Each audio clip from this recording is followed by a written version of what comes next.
dari ekonomis deh. Gitu. Oke. Ini suara mamanya berisik ya.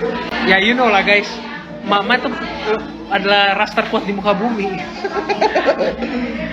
Salah saya. Harusnya saya bawa ini nih, earphone harusnya. Kita juga nggak nyangka ternyata biasa di sini sepi. Gitu. Oke, ada beberapa pertanyaan dari teman-teman ya.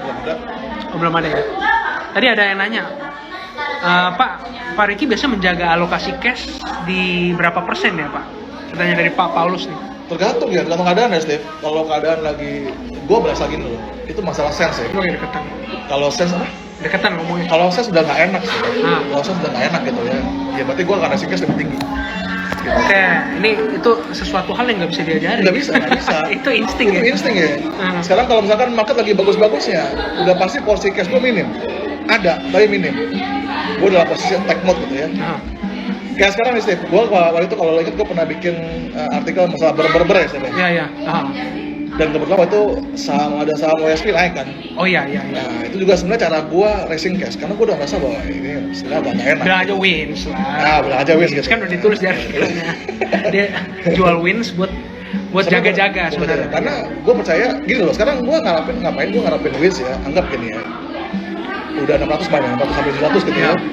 Mau ke berapa lagi sih gitu. Kalau naik lagi ya risk rewardnya buat gue udah gak masuk gitu kan. Sedangkan kalau gue sampai terjadi sesuatu Steve, gue masih bisa dapat opportunity yang lebih besar Steve. Oke, hitungannya gitu ya. Gitu dong. Jadi risk rewardnya begitu. Risk rewardnya begitu dong. Artinya ngapain gue bertahan dengan yang istilahnya saham itu udah naik banyak gitu kan. Ya. Sedangkan kalau dalam posisi nanti kondisi itu kan Steve kan pilihan ngaprak Steve. Saham ngaprak semua sih. Sekarang nih hari ini ya, gue mau bisa apa juga semua lagi ngaprak sih. Gue tinggal pilih aja gitu kan. Kalaupun nggak kejadian pun ya udah kan cuan juga yang kemarin. Betul. Enggak, itu juga gini Steve. Somehow orang tuh kadang gini, sifat greedy-nya adalah gue nggak mau gak sayang gitu ya. Iya. Entah kalau nggak kejadian gimana. Sekarang gini, gue selalu punya prinsip kayak asuransi sih. Sedia payung sebelum hujan. Sedia payung sebelum hujan. Oke. Kalau kejadian, gue selamat. Kalau nggak kejadian, ya udah, toh gua di market juga masih ada saham gitu kan. Toh gua masih ada porsi sahamnya gitu. Iya. Cuma jaga-jaga aja gitu. Lagi pula kalau ada yang buruk Steve, nggak mungkin begini langsung begini Steve, nggak mungkin. Iya. Gua masih ada waktu sampai untuk kumpulin lagi saham itu. Iya. Makanya teman-teman kan suka, ada kemarin banyak yang nanya ya, kenapa sih kemarin Mas Riza bikin artikel pamit dari Wins. Pak Ricky juga udah mulai nih gitu. Apa langsung ganti saham lead gitu ya atau apa gitu. Ya sebenarnya kemarin tuh artikel Pak Ricky sebenarnya jelas juga ya tentang berber kalau di posisi mentor baik, bukan yang ngeramal bakal trading market crash atau apa, tapi dia prepare gitu loh. Iya, gue prepare doang sih. Gue lebih suka prepare gini Steve. Jangan sampai, kalau gue sering nulis Steve, jangan sampai lu nanti ada peluang lu pelangak-pelongo Steve gitu loh. Itu yang gak enak Steve gitu kan. Ya. Lu ngelihat saham banyak banget yang bagus terus lu gak bisa beli Steve gitu kan. Ya. Kayak lu missing opportunity gitu Steve. Betul. Oke. Jadi Wins gimana nih Pak katanya? Wins sama Lid gimana nih story dulu? Dia ada yang nanya tuh. Mana ya tadi?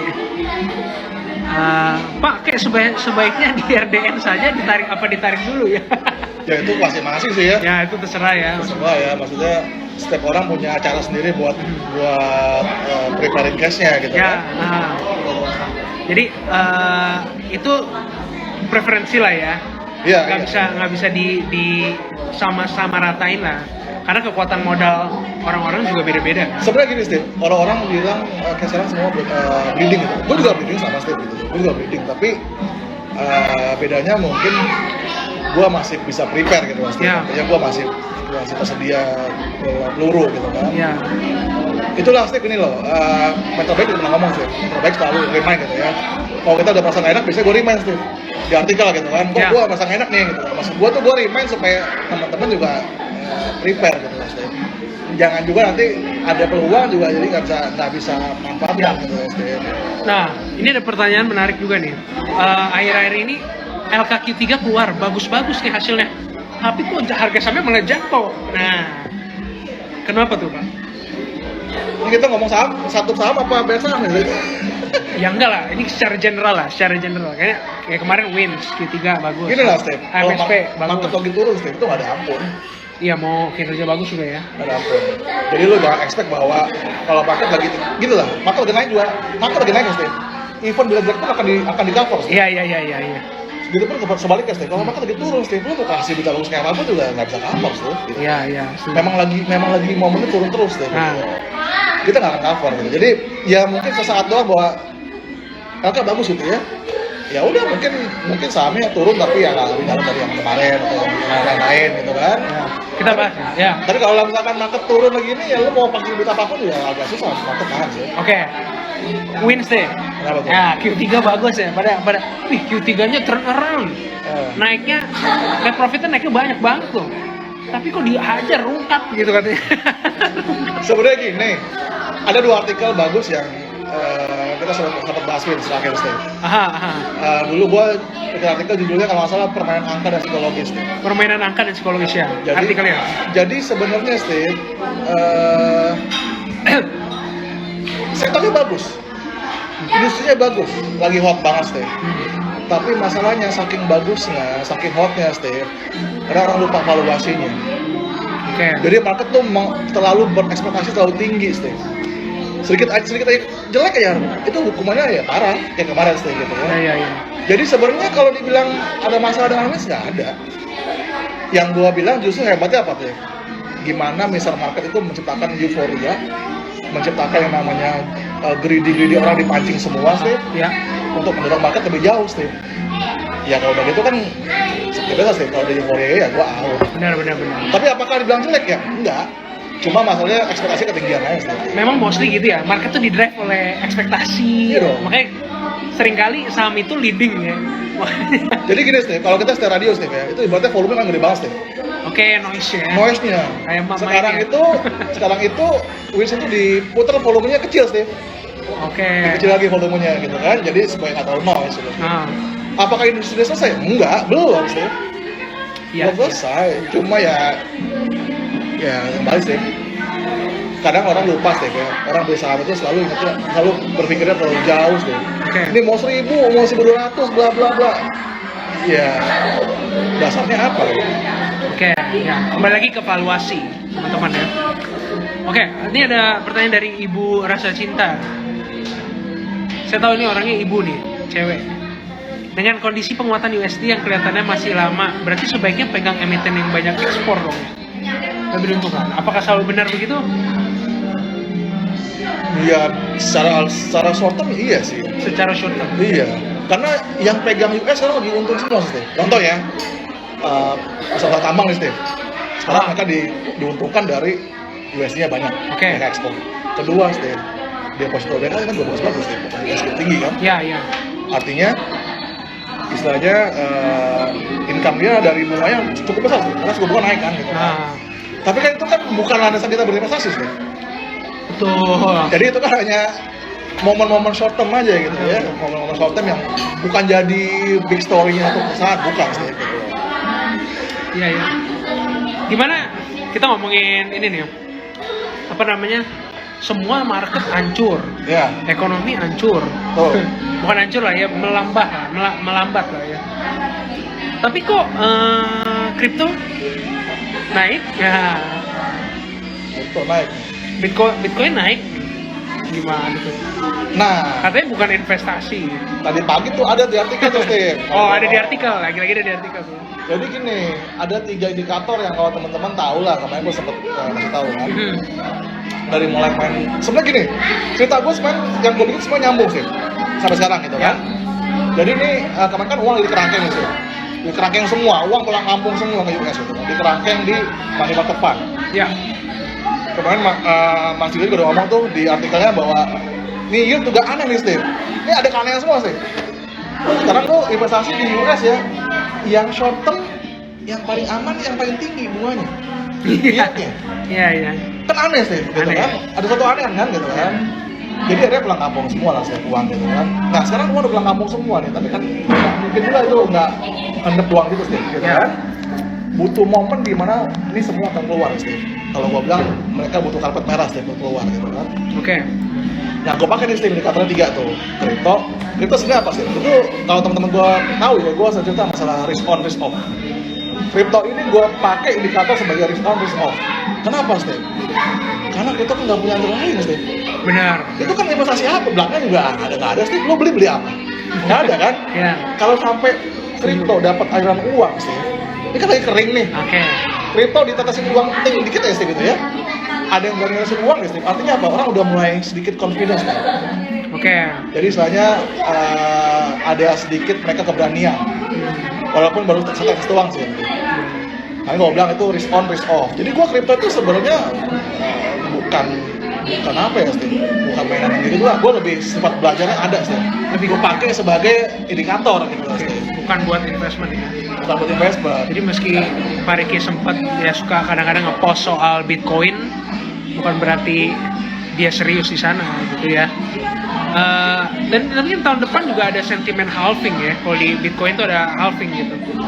Yang nomor 2, Steve, tadi pagi di artikel gue juga kan gitu kan. Gue lagi nunggu sebenarnya copper. Oke, ini. Jadi copper tuh sebagai indikator recovery ekonomi. Double weather lah gitu ya. Coppernya maksudnya tembaga ya? Tembaga, ya bukan copper ini Steve. Iya, Tembaga. teman-teman salah. Tembaga gitu kan. Yang ketiga, gue pakai indikatornya USD, Steve, US Treasury. Oke. Setahun 2 tahun. Aha. Jadi tuh gue pakai itu, Steve, indikator tiga-tiganya. Kalau USD itu gini, gue nunggu yang setahun 2 tahun itu dikasih aliran uang. Oke. Karena kalau ekonomi polisinya mau reversal, Steve, itu kan pasti investasinya setahun ke depan, Steve. Makanya yang dicek tuh setahun 2 tahun USD ya, Steve. Itu Iya. pasti yang pertama akan dapat gitu loh. Oke. Ada apa pertama gitu kan. Jadi kita nunggu itu. Kalau itu sampai dapat uang, pusat uang Steve, gede gitu ya. Itu udah sinyalnya udah firm gitu, Steve. Oke. Sekarang yang baru firm itu baru Bitcoin. Copper sama USD belum kasih sinyal itu sih. Jadi kalau gua bilang more pain, gua nggak tahu, tapi ya gua agak lebih sabar aja Steve. Karena gini ya, di krisis ini lu sabar lu tuh nomor 1 Steve. Jangan lu gini lah, percuma lu karena gini, ada yang udah ready nih, wah gue udah cash gitu ya, wah gue udah siapin cash, turun, baru kalau dikit nafsu sih, lupa semua, Ya. habis uangnya Steve. Gini lah Steve, kesempatan itu akan datang Steve. Nggak perlu lo kejar Steve, datang sendiri kesempatan kok. Sekarang hari ini kan kita ngomong Steve, kita mau belanja nih, semua juga murah kan Steve.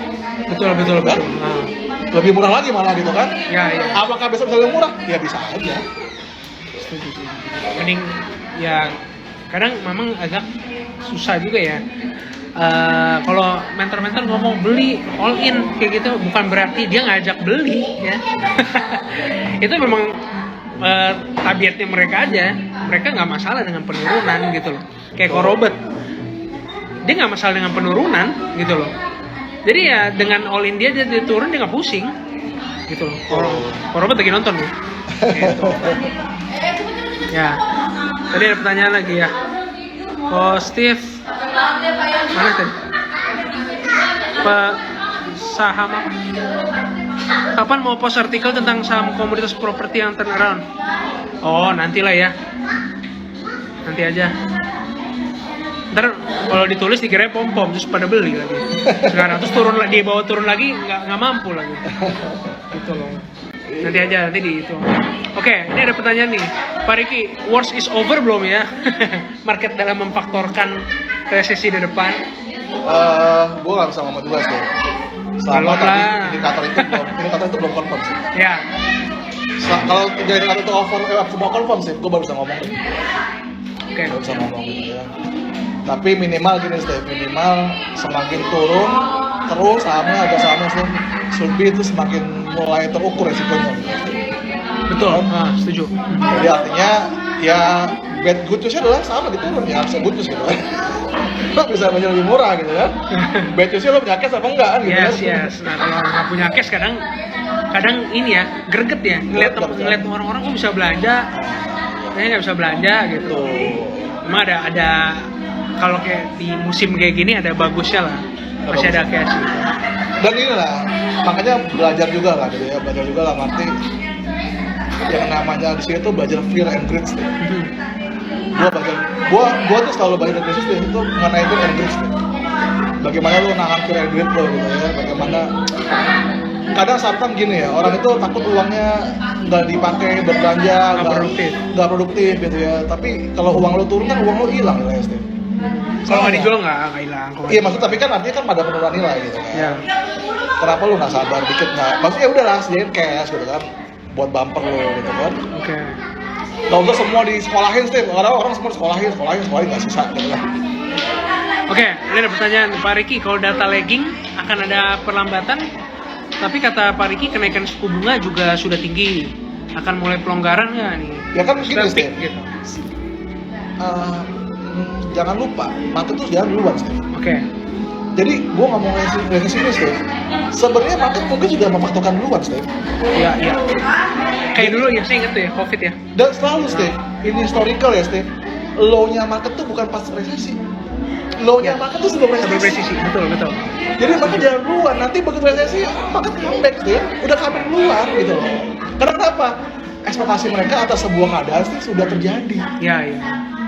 Kan nextnya apa? Nextnya abis resesi mau ngapain nih? Iya. Solvingnya pakai apa nih? Kan gitu, Steve. Iya, betul, betul. Jadi lu jangan anggap resesi ini bahwa wah nanti resesi, wah nanti bakal depresi, bakal turun market turun. Enggak, Steve. Lowestnya itu selalu sebelum resesi kejadian. Historinya begitu. Saya ingat, saya pengalaman deh. Pak pertama saya ngalamin krisis waktu tahun 2020. COVID kan Maret ya, resesinya tuh di Juni ya, atau di Mei. Tapi bottomnya Maret. Nah. Iya. Resesinya di Juni. Market tuh nggak pernah telat, Steve. Market selalu duluan. Betul, betul. Selalu duluan. Ya. Jadi Jadi salah satu. kalau bad news dia bikin low duluan. Ya, iya. Nanti kalau mau comeback dia turun duluan, Steve. Baru belakangan. Ya. Sekarang gini. Ini misalkan resesi nih, Steve. Misalkan ya, resesi tahun depan nih, misalkan ya. Resesi misalkan 1/2 2024 nih, Steve. Mereka udah tahu nih, Steve. Kalau resesi kan. Makanya bikin low. Tuh, gitu ya. Kalau namanya otaknya tuh otak big fun, Steve. Pasti kan habis resesi ada solving dong. Ya, betul. Card rate kan, Steve? Nggak mungkin. Nggak mungkin nggak card rate kan?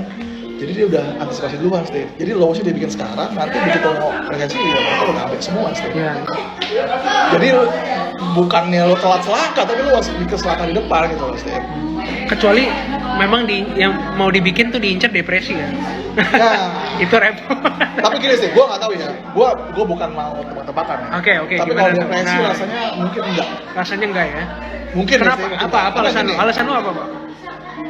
kita habis mengalami yang namanya krisis besar sih kemarin. Oke. 2020 gitu ya. Ongkosnya mahal. 18 juga krisis besar gitu ya. 2018 tuh krisis lumayan lah ya, Lumayan lah ya. trade war itu ya. Lumayan. Jadi jarang sih namanya krisis tuh double dip. Double dip tuh artinya krisis besar lagi, jarang sih. Biasanya tuh krisis besar terus medium. Oke. Kenapa ada medium krisis, Steve? Sebenarnya simple teorinya, Steve. Lo krisis besar, Aha. yang namanya krisis besar lo mesti stimulus. Stimulus lo keluarin uang. Udah baik kan, udah siuman, kan uang ditarik, Steve. Iya, iya. Transisi kan, makanya kenapa ada krisis medium. Itu simple ya sebenarnya, Steve. Jadi sebenarnya krisis medium yang diakibatkan oleh transisi uang. Tadinya uang murah, ditarik uang murahnya. Enak gak? Ya nggak enak, Steve. Iya, iya. Kan logikanya gitu, Steve. Iya, iya. Nah yang nama transisi itu nggak enak. Ya ini sekarang sebenarnya transisi, Steve. Oke. Ini sebenarnya transisi sekarang nih. Jadi dari uang enak jadi uang nggak enak. Iya. Masa mau enak terus? Masa enak terus, gitu kan. Gitu loh. Udah mega banyak. Iya. Jadi sebenarnya ini memang wajib terjadi, Steve. Wajib terjadi gitu loh. Kita nggak bisa hindari. Iya, iya, iya. Oke, teman-teman yang nanya ini